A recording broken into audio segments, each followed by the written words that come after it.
Did you know Copilot for Telegram has been introduced by Telegram officials?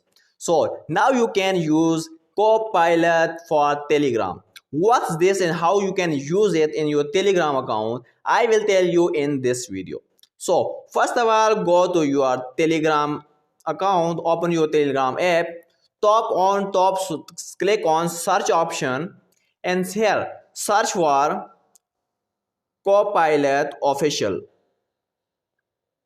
When you search for Copilot official, the first one Microsoft Copilot. Open this. When you open this, then you can see here there is option called start. Just click on start. Now you can ask anything from Microsoft Copilot.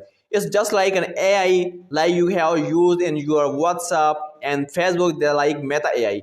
You can search anything in Microsoft Copilot in your Telegram account. So let's go inside this. What is AI? Let's go inside this.